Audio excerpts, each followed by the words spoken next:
coming up to Watkins Glen, Danica. Talk about your outlook for here this weekend at this road course. Sonoma didn't go as well as I thought it would, but it's definitely a challenging track, as I've found myself and heard a lot since then. So we went and tested at Road Atlanta a week or two ago, and it felt really good. And this place has a lot more grip than Sonoma, so I'm hoping that that translates and that we have a better weekend. Questions for Danica? If you have one, raise your hand. We'll start here with Holly. If we could get a wireless mic. Right over here, raise your hand, Holly. Right there, see her?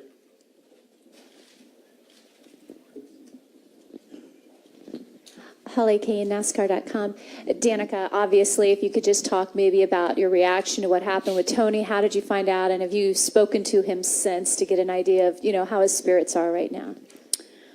Well, I didn't know until I guess I found out late that night that it happened.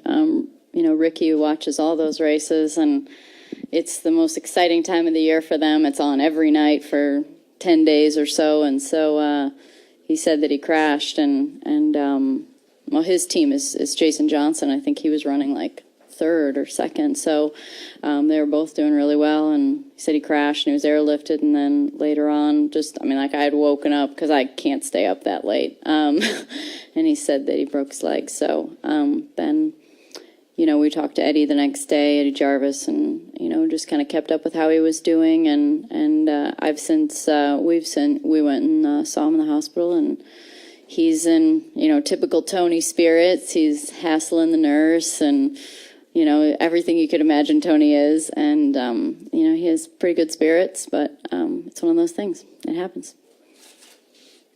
Next question, who has one? Right here, Dean. Dean McNulty, Toronto Sun. Danica, but anyway, in terms of team, he's obviously owner and leader of the team. What are you going to miss this weekend in terms of Tony not being there? Well, he's like one of the masters of this track. I called him, the master. He's won here a lot, and so before we left, I asked for all his speed secrets. So we'll see if they work. He has a good spirit about him, and everybody that works around him, or doesn't, to be honest, loves Tony. So, he'll just be missed from a presence and a morale standpoint. So I said I'd do my best to keep everybody on the up and up and the season well. Next question. Raise your hand. All the way in the back. Hi, Danica. We saw you were up at Rochester for the PGA yesterday. Mm-hmm. Did you have fun up there? And what can you kind of observe from other professional athletes like that that you can apply to your driving? That us race car drivers are pretty cool and casual before we have to get out there and do our job, and that we're very fan and sponsor oriented. So many other sports, they get to just kind of keep their head down, and whether they go from practice to the course or whatever. Watching them practice. Hello. Good. Watching them. Let's try another one. Let's try this one. But that, it's every sport is incredibly difficult, and it takes a lot to get to the top of any of them. And I've played golf a few times lately, and I'm just happy if I make contact with the ball and get it above the ground by any measure at all, as opposed to rolling it. So, they're very good at what they do, and dang, they're good at putting, aren't they? Man, they make those 10, 15-foot putts look easy. Let's go all the way in the back. Raise your hand, please, and then we'll go to Marty. Connie Kirk for Examiner.com. Hi, Danica. Thanks for talking to us. Just wondered, do you feel a responsibility of any kind to little girls who watch you race? Or do you just race? I think it starts off as you just race. I think I'm kind of getting a little bit older now and recognizing how honored I am to be in a position to be looked up to and to have have them want to grow up to be like me or to just purely cheer for me. I mean, there's a lot of choices out there, so there's a lot of different sports to look at. So, I do what I can to kind of nurture that or take care of it and, spend time with kids. If I'm ever running about and don't have a lot of time, but I have a little bit, I always try and make sure I pick out the kids and take time for them. So, I guess I do feel some sort of responsibility to be to be someone that they want to look up to and a good role model for them, and mostly just not break their heart. I feel like one of the hardest things when you're young is you have this idea of, your idols or your role models, and it's so high that,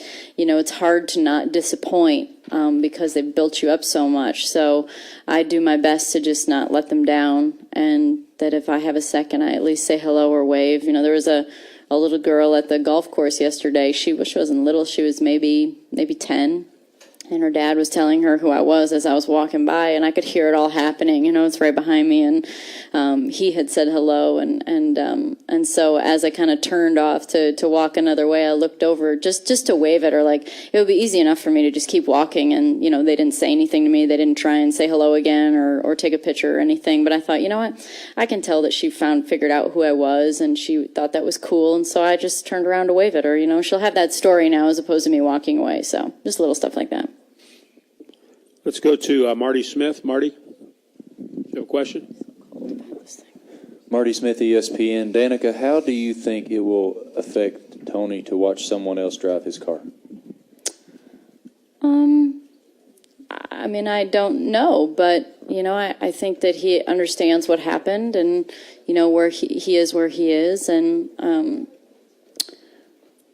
I mean, essentially, he watches people drive his cars a lot. He owns a team, and he has the sprint car stuff. And so, he watches, he has his own drivers already. So I don't know if that kind of, dampens it a little bit just because of his position of being an owner of a lot of cars. But he really was getting on a roll this season. And so, and especially being at a track that, you've done really well at as a driver, I'm sure it's a little bit harder to take that one. But, yeah, he's on the road to recovery, and, he's just going to have to keep his head down and get well. And like I said, he was in good spirits, so I'm sure it won't be easy, but I think it probably helps that he owns cars already. Bob, did you have a question? Could we get Bob the microphone right there, please? Bob Parker, Sporting News. How much time do you spend kind of analyzing an accident like what happened last week, to learn from it? And also, I was wondering if you had talked to Travis at all. I definitely think about it. I don't want to make more mistakes, and, I know that at least coming off of Loudon for sure, into our break, that, I just said to myself I was just going to run my own races, and I wasn't going to let anything get to me, and it just is what it is. And I have better days when I don't get bothered by anything, and so honestly, that was how I went into Pocono, and I didn't let anything bother me. If someone was catching me, if they passed me, fine. If I couldn't get by someone, that was just what was happening. So I really felt very calm in that race, and I did call him and did talk to him, and I felt like it was time to do that, and it was a good conversation, and hopefully we don't have any more issues in the future. And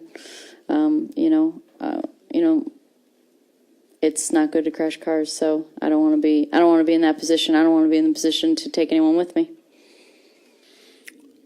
Holly Kane had another question. If you get her the mic, raise your hand. Holly, please.